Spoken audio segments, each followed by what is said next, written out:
قید زندگی سے آزاد ہو گیا۔ میں نے قافلے کو فوراً آگے بڑھنے کو کہا، لیکن رضی بولا، تھوڑا سا آگے جا کر ہم رک جاتے ہیں اور میں پہلے الو اور پھر مینڈک کے ٹررانے کی آواز نکال کر باقی بھالا برداروں کو اکٹھا کرنے کی کوشش کرتا ہوں۔ اگر انہیں ہم ختم کرنے میں کامیاب ہو جائیں تو پھر جنگل میں ہی ہم سورج کے طلوع ہونے کا انتظار کریں گے اور روشنی میں جنگل سے باہر نکلیں گے تاکہ تیر اندازوں کو دیکھ کر ان پر فائر کر سکیں۔ میرے استفسار پر کہ جنگل سے گزرنے کا کوئی متعین راستہ ہے جس پر تیر انداز ہمارا انتظار کر رہے ہیں، اور کیا ہم راستہ بدل کر اپنی منزل تک نہیں پہنچ سکتے؟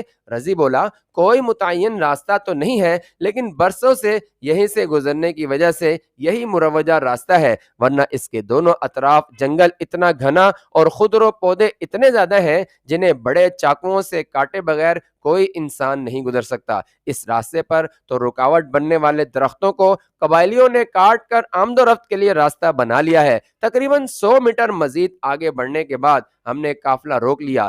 رضی نے قافلے کے بائیں جانب 10-15 قدم جا کر پہلے الو کی اور پھر مینڈک کی آواز نکالی۔ الو کی آواز کے جواب میں ویسی ہی ہمارے آگے اور پیچھے سے 4 آوازیں سنائی دیں، اور مینڈک کی آواز کے نکالنے کے چند منٹ کے اندر 4 بھالا بردار اس جگہ آ گئے جہاں سے رضی نے آوازیں نکالی تھیں۔ میری ہدایت کے مطابق رضی یہ آوازیں نکال کر فوراً ہی قافلے میں آ گیا تھا۔ ہمیں بھالا برداروں کی آمد کا علم پتوں کے چرمرانے سے ہوا۔ میرے آرڈر کے مطابق گو کہنے پر یک باری ہماری ٹارچیں روشن ہوئیں اور ان کی روشنی نے اس جگہ کا احاطہ کر لیا جہاں چاروں بھالا بردار اپنے بلانے والے ساتھی کا انتظار کر رہے تھے۔ روشنی پڑتے ہی انہوں نے اندھیرے میں روشن ٹارچوں کی طرف دیکھا۔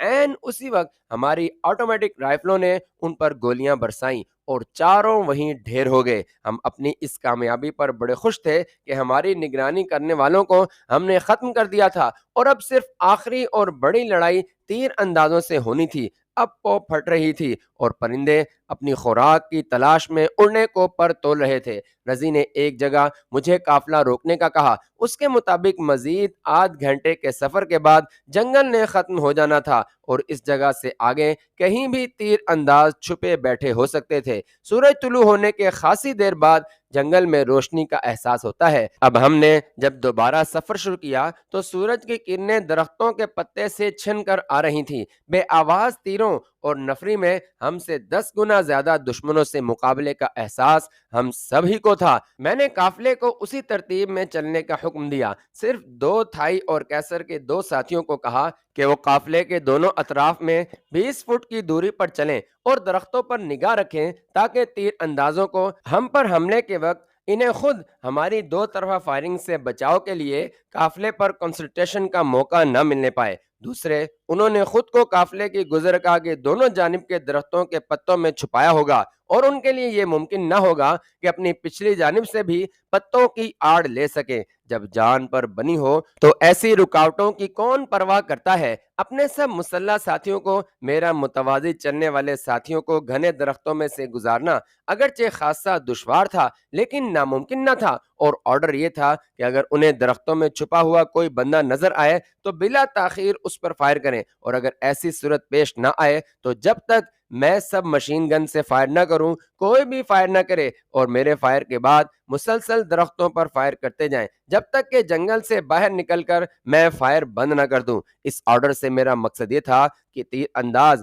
جو یقیناً درختوں پر چھپے بیٹھے ہوں گے انہیں ہم اپنے مسلسل فائر میں اتنا الجھا دیں کہ انہیں تیر چلانے کا موقع ہی نہ مل سکے، اور اس وقت اپنا فائر بند کریں جب ہم ان کے تیروں کی رینج سے بالکل باہر نکل جائیں۔ مجھے یہ بھی خدشہ تھا کہ کھلی جگہ پر اور جنگل سے باہر نکلنے کے بعد بھی ہمیں دشمن کی طرف سے سردار کی ہم سے چھینی رائفل اور دوسرے فائر آرمز کا بھی سامنا کرنا پڑ سکتا ہے۔ اس لیے میں نے رضی کو کہا کہ میرے ساتھی جنگل سے باہر نکلنے کے بعد بھی پیچھے چھوڑے درختوں پر فائر کریں گے، جبکہ ہم دونوں جو قافلے کے آگے چل رہے ہیں سامنے کا دھیان بھی رکھیں گے۔ ہمارا قافلہ قافلہ آگے بڑھتا جا رہا تھا کہ رضی نے اشارے سے مجھے دکھایا۔ ہم سے تقریباً 100 میٹر کے فاصلے پر کھلی جگہ پر سورج کی شعاعیں پڑ رہی تھیں، یعنی وہاں پر جنگل ختم ہو جاتا تھا۔ اس 100 میٹر کے اندر تیر انداز چھپے ہوئے تھے۔ بھالا بردار لڑاکے نے بھی مرتے وقت یہی کہا تھا کہ تیر اندازوں کو ہم پر کھلی جگہ پر پہنچتے ہی اٹیک کا حکم دیا گیا ہے۔ 100 سے زیادہ تیر انداز جنگل کے آخری درختوں پر تو خود کو چھپا نہیں سکتے تھے، لہذا جب کھلی جگہ 60 میٹر کے لگ بھگ دور رہ گئی تو میں نے اللہ کا نام لے کر اپنی مشین گن سے سامنے اور اپنی دونوں اطراف کے درختوں پر فائر کھول دیا۔ میرے فائرز کے ساتھ ہی میرے تمام ساتھیوں کے اسلحے بھی گولیاں برسانے لگے۔ یقین جانیے جیسے بیروں سے لدے پیڑ پر پتھر مارنے سے ڈھیروں بیر گرتے ہیں، ویسے ہی درجنوں رنگوں سے خود کو کیموفلاج کیے ہوئے چکما تیر انداز درختوں سے گرنے لگے۔ کئی تو ہمارے اتنے قریب گرے کہ محض چند انچ کے فاصلے سے ہم ان کے جسموں تلے دبنے سے بچے۔ مختلف اسلحوں سے کیے جانے فائر، گرنے والے چکموں کی چیخوں اور پرندوں کی اڑنوں کی آوازوں کے باہم ملنے سے جنگل کے اس حصے میں ایک حشر بپا تھا۔ جن تیر اندازوں کو میری اور رضی کی گولیاں مس کر رہی تھیں انہیں میرے ساتھیوں کی گولیوں نے جا لیا۔ میری تکنیک کے مطابق ہمارے راستے کے ایک ایک درخت پر میرے اور میرے ساتھیوں نے مختلف زاویوں سے 4 بار فائر کیے۔ ہمارا قافلہ بڑھتا جا رہا تھا۔ یہاں پر حمید نے اپنی کارکردگی دکھائی اور خچروں کو قابو میں رکھا۔ اس دوران ہم پر بغیر نشانے کے 8-10 تیر پھینکے گئے۔ تیر اندازوں نے یقیناً ہمیں نشانے پر لے رکھا تھا اور اس انتظار میں تھے کہ ہم ان کی رینج میں آ جائیں تو تیر چلائیں۔ ہماری گولیوں نے انہیں اس کی مہلت ہی نہ دی اور ان کے گرتے وقت تیر ان کی کمانوں سے نکلے اور ادھر ادھر جا پڑے۔ ہمارے محتاط اندازے کے مطابق جنگل سے نکلنے اور ہمارے پچھلی جانب ہمارے فائر کرنے سے گرنے والے تیر اندازوں کی کل تعداد 95 سے زیادہ تھی۔ کھلی جگہ پر بھی ہم آگے بڑھتے ہوئے جب اس رینج سے باہر آ گئے جہاں جنگل سے چھوڑے گئے تیر ہم تک نہ پہنچ سکیں تو ہم نے قافلے کو روکنے کا حکم دیا۔ میرے تمام ساتھی، رانی، اس کا لڑکا اور خچر بالکل صحیح سلامت تھے۔ میں نے سکون کا سانس لیا اور مشین گن زمین پر رکھنے کے لیے جھکا ہی تھا کہ سامنے سے فائر کی گئی رائفل کی ایک گولی میرے سر کے اوپر سے گزر گئی اور پھر مسلسل رائفل کا فائر آنے لگا۔ میرے ساتھی ایسی صورتحال سے نبرد آزما ہونے کے لیے مکمل ٹرینڈ تھے۔ ہم سب چند سیکنڈ کے اندر ہی پتھروں کی اوٹ میں آ کر آنے والے فائر کا جواب دینے لگے۔ کیسر کرالنگ کرتے ہوئے خچروں کی طرف گیا، لیکن اس کے ان تک پہنچنے سے پہلے ہی دونوں خچر گولیوں کا نشانہ بن کر ڈھیر ہو چکے تھے۔ فائرنگ شروع ہوتے ہی رانی، کلپنا اور رضی کی بیوی پتھروں کی اوٹ میں جا چھپیں۔ راجے کا چھوٹا لڑکا بار بار کھڑا ہو کر ہم پر آنے والے فائر کی طرف تیر چلا رہا تھا۔ میں نے اسے سختی سے منع کیا اور کسی محفوظ پتھر کے پیچھے خاموشی سے بیٹھنے کو کہا۔ ہم پر شدید فائر ہو رہا تھا۔ گولیوں کے رخ اور فائر کی آوازوں سے معلوم ہوتا تھا کہ کم از کم 3 رائفلیں ہم پر گولیاں برسا رہی تھیں۔ اس وقت سورج کی روشنی خاصی پھیل چکی تھی۔ مجھے ایک خطرہ یہ بھی تھا کہ فائرنگ کی آوازیں اگر بنگلہ دیشی فوج اور پولیس کی کسی قریبی چوکی تک پہنچ گئیں تو وہ بھی یہاں آ جائیں گے۔ میں اور میرے ساتھی غیر قانونی طور پر بنگلہ دیش میں داخل ہوئے تھے اور ہمارے پاس پیپر مل کی فوجی چوکی سے چھینا اسلحہ بھی تھا۔ ان کی آمد سے ہم بہت بڑی مصیبت میں پھنس سکتے تھے۔ میرے جسم پر بندھا خزانہ بھی وہ غائب کر کے ہمیں لمبے عرصے کے لیے جیل میں ڈال سکتے تھے، بلکہ خود سے ہمارا مصنوعی مقابلہ دکھا کر ہمیں یہیں ہلاک کر سکتے تھے۔ میں نے کیسر کو اشاروں سے سمجھایا اور ہم دونوں کرالنگ کرتے ہوئے ہم پر آنے والے فائر سے دائیں اور بائیں جانب چلے گئے۔ میں چاہتا تھا کہ ہمارے بقیہ ساتھی دشمنوں کو فائرنگ میں الجھائے رکھے اور کیسر اور میں دشمنوں کی نظر میں آئے بغیر ان کے پیچھے پہنچ کر ان پر حملہ کریں۔ تقریباً آدھے گھنٹے تک فائرنگ کا تبادلہ جاری رہا اور اس دوران میں اور کیسر ہم پر فائر کرنے والوں کے پیچھے پہنچ گئے۔ 3 بڑے پتھروں کے پیچھے بیٹھے 4 آدمی ہمارے قافلے پر گولیاں برسا رہے تھے۔ میرے اور کیسر کا نظری رابطہ قائم تھا۔ میں نے اشارے سے بتایا کہ 2 کا وہ اور 2 کا میں شکار کروں گا۔ میں نے ہاتھ کے اشارے سے گول کا سگنل دیا۔ ہم دونوں بیک وقت کھڑے ہو گئے اور اپنے اپنے ٹارگٹوں کا نشانہ لے کر گولیاں داغیں۔ یہ چاروں جو بڑے پتھروں کی اوٹ میں خود کو محفوظ سمجھتے ہوئے اپنے دائیں بائیں اور عقب سے غافل تھے، گولیاں لگنے سے اچھلے اور ان کی رائفلیں ان کے ہاتھوں سے چھوٹ گئیں ان میں سے 2 تو گولیاں لگتے ہی ختم ہو گئے اور 2 زخمی پرندوں کی طرح پھڑپھڑا رہے تھے۔ ہمارے ساتھیوں کا فائر ابھی تک جاری تھا۔ ان کی گولیوں کا نشانہ بننے سے بچنے کے لیے میں نے پہلے دشمنوں کی ایک رائفل پر سفید رومال باندھ کر بلند کیا اور جب فائر تھما تو خود کھڑا ہو گیا۔ ساتھیوں نے مجھے پہچانتے ہی نعرہ لگایا۔ میں نے اشاروں اور بلند آوازوں سے انہیں کہا کہ آپ سب ماں سامان کے یہاں آ جائیں۔ زخمی دشمنوں میں سے ایک بنگالی لہجے میں اردو بولتے ہوئے کہنے لگا، میں نے سن 71 میں پاکستانی فوج سے فرار ہو کر اور مکتی باہنی والوں کے ساتھ مل کر درجنوں پاکستانی شہریوں کو بے دردی سے ہلاک کیا تھا۔ میں اس وقت حوالدار تھا اور اپنی اس کارکردگی کے باعث آج ICO ہوں، اور ستم یہ کہ آج ایک پاکستانی کے ہاتھوں ہی موت کے منہ میں پہنچا ہوں۔ اس آخری وقت میں شاید وہ اپنے گناہوں کا کفارہ ادا کرنے کی کوشش کر رہا تھا۔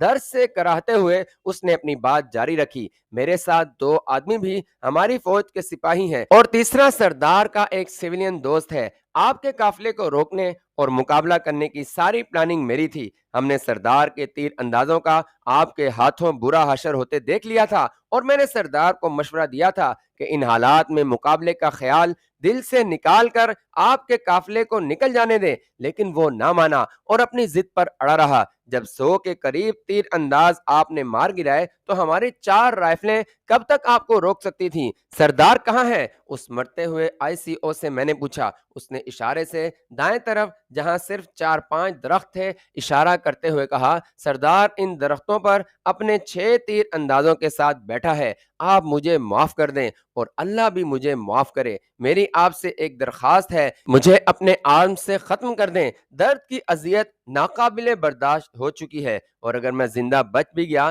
تو میرا کورٹ مارشل ہوگا۔ میں آپ کو اپنا خون معاف کرتا ہوں۔ میرا کوئی جواب دینے سے پہلے ہی اسے خون کی قے آئی اور اس نے دم توڑ دیا۔ اس دوران میرے تمام ساتھی خچروں پر لدا سامان اٹھائے ہمارے پاس پہنچ چکے تھے۔ میں انہیں وہیں ٹھہرنے کا حکم دے کر کیسر اور نمبر 2 کے ہمراہ درختوں کے اس جھنڈ کی طرف چل پڑا جہاں سردار اور اس کے تیر انداز چھپے ہوئے تھے۔ تیروں کی رینج میں آنے سے پہلے ہی ہم نے آگے بڑھتے ہوئے درختوں پر فائرنگ شروع کر دی۔ ہماری فائرنگ اتنی شدید تھی کہ 8-10 گولیاں چلانے سے 4 تیر اندازوں کی باڈیز نیچے آن گریں۔ ان کے ساتھ ہی 2 تیر انداز جن کی رانوں پر گولیاں لگی تھیں کود کر نیچے آن گرے اور اپنے ترکش اور کمان پرے پھینک کر ہم سے جان بخشی کی بھیک مانگنے لگے۔ میں نے انہیں نظر انداز کرتے ہوئے انگریزی میں اونچی آواز میں کہا، سردار تمہارا کھیل ختم ہو چکا ہے۔ ہمارے پاس اتنا وقت نہیں ہے کہ تم سے مکالمہ بازی کر سکیں۔ اگر 20 سیکنڈ میں تم نے نیچے آ کر ہتھیار نہ ڈالے تو ہم گولیوں سے تمہیں چھلنی کر دیں گے۔ میں نے اونچی آواز میں کاؤنٹ ڈاؤن شروع کر دیا۔ ابھی 8 سیکنڈ ہی گنے تھے کہ مجھ پر رائفل کا فائر ہوا اور گولی میرے دائیں کندھے سے چند انچ کے فاصلے سے گزر گئی۔ ساتھ ہی ساتھ سردار کی رائفل گری اور وہ بڑے بے ڈھب طریقے سے نیچے آن گرا۔ کیسر اور نمبر 2 نے فوراً اس پر اپنا اسلحہ تان لیا۔ سردار منہ سے تو کچھ نہ بولا لیکن ہم تینوں کی طرف ہاتھ باندھ کر ایسی ملتجی نظروں سے دیکھنے لگا جیسے زندگی کی بھیک مانگ رہا ہو۔ یہ میرا قیاس تھا جس کی تائید سردار نے بھی کی کہ اس نے زندگی میں پہلی بار MM3 رائفل چلائی تھی جسے اس نے تھائی پہرے دار سے چھینا تھا۔ حویلی کے شاہانہ اور آرام دہ ماحول میں پرورش پانے اور سردار بننے کے بعد عیاشوں میں غرق سردار نے اس رائفل سے میرا نشانہ تو لیا لیکن درخت کے تنے پر بیٹھنے اور گولی چلنے کے دھچکے سے ناواقف ہونے کے باعث اپنا توازن اور رائفل پر اپنا کنٹرول برقرار نہ رکھ سکا، جس کے نتیجے میں گولی مجھے مس کر گئی۔ رائفل اس کے ہاتھ سے چھوٹ گئی اور وہ خود بھی دھڑام سے نیچے آن گرا۔ میرے نمبر 2 نے پہلے تو دونوں تیر اندازوں کو ایک ایک فائر مار کر زندگی سے آزاد کیا۔ کیسر نے سردار کو اس کے لمبے بالوں سے پیچھے سے پکڑا اور ہم واپس اپنے قافلے سے آن ملے۔ سردار کو دیکھ کر میرے تھائی ساتھیوں کی آنکھوں میں خون اتر آیا تھا اور وہ اپنے پہرے دار ساتھی کی المناک موت کا بدلہ لینے کو بے چین تھے۔ سردار کو کیسر نے زبردستی گھٹنوں کے بل بٹھا دیا۔ وہ ابھی تک اس کے بال پکڑے ہوئے تھا۔ سردار کے سامنے ہی اس کی ماں اور چھوٹا بھائی کھڑے تھے اور سارے تھائی اس پر اپنا اسلحہ تانے ہوئے میرے اشارے کے منتظر منتظر تھے کہ اپنے انتقام کی آگ ٹھنڈی کر سکیں۔ سردار نے اس منظر کو دیکھ کر پھر ہاتھ جوڑ دیے۔ اس سے پہلے کہ تھائی اس پر گولیوں کی بوچھاڑ کر دیتے، اس کی ماں نے بیٹے کی جان بخشی کی التجا کی۔ میں نے اپنی سب مشین گن نیچے رکھ کر اپنا پسٹل نکالا اور سردار کو مخاطب کرتے ہوئے بولا، ان 100 سے زیادہ ہلاکتوں کے صرف تم ذمہ دار ہو۔ میں تو یہاں تمہارے راجہ بننے کا شاہی فرمان لے کر اور تمہاری ماں اور بھائی کو ساتھ لے جانے کے لیے آیا تھا، لیکن تم نے سب کچھ جانتے ہوئے بھی ہماری راہ میں ہر طرف سے روڑے اٹکائے۔ تم اتنے بے غیرت ہو کہ میرے تھائی ساتھی کو ہلاک کر کے اب اس کے ہم وطنوں کے آگے ہاتھ جوڑ رہے ہو۔ ہمارا تو تم سے کوئی رشتہ اور تعلق نہیں تھا، لیکن تم تو اپنی ماں اور بھائی کو بھی بلا وجہ ختم کرنے کے در پہ تھے۔ تم نے اپنی بیوی کو اس قدر مارا کہ وہ ایک ٹانگ سے محروم ہو گئی۔ اپنے سردار بننے کے ذام میں تم انسانیت سے اس قدر دور ہو گئے کہ ہماری ساتھی اور اپنی مہمان کلپنا کو تم نے زبردستی اپنی ہوس کا نشانہ بنایا۔ تم عقل و دانش سے اس قدر عاری ہو کہ یہ تک نہ سمجھ سکے کہ جو لوگ سفر کی صعوبتیں اٹھا کر اور انتہائی خطرناک حالات سے گزر کر رانگا ماٹی تک آئے ہیں، کیا وہ تمہارے اشارے پر بلا چوں چرا اپنے اپنے سینے کھول کر رکھ دیں گے کہ تمہارے تیر اندازوں کے تیروں کا نشانہ بن سکے؟ میں تمہیں ختم کر کے اپنے ساتھی کی موت کا انتقام لے سکتا ہوں، لیکن اس سے میرا انتقام پورا نہ ہوگا۔ میں تمہیں زندہ رہنے دوں گا، لیکن اس صورت میں کہ اپنی زندگی کے آخری لمحے تک تمہیں میرے انتقام کی یاد آتی رہے گی اور تم اسے کبھی فراموش نہ کر سکو گے۔ یہ کہتے ہوئے میں نے کیسر کو کہا کہ اسے کھڑا کرو۔ کیسر نے جھٹکے سے اس کے بال کھینچے اور وہ کھڑا ہو گیا۔ میں نے اس کے دائیں گھٹنے کے جوڑ پر اٹیک کیے، جس سے اس کی ٹانگ کی ہڈی اور گھٹنے کی اسٹیپنی یقیناً چکنا چور ہو چکی ہوگی۔ میں نے تھائیوں کو کہا کہ اپنے ہتھیار نیچے کر لیں۔ سردار درد کے مارے چیخیں مار رہا تھا۔ میں نے اسے کہا کہ اگر تم میں غیرت ہے تو خود کو ختم کر دو، ورنہ اس راستے سے گزرنے والوں کا انتظار کرو، کوئی نہ کوئی بھلا مانس تمہیں رانگا مارٹی تک پہنچا دے گا۔ سردار کی ماں اپنے سردار بیٹے سے میری ہونے والی گفتگو سن رہی تھی۔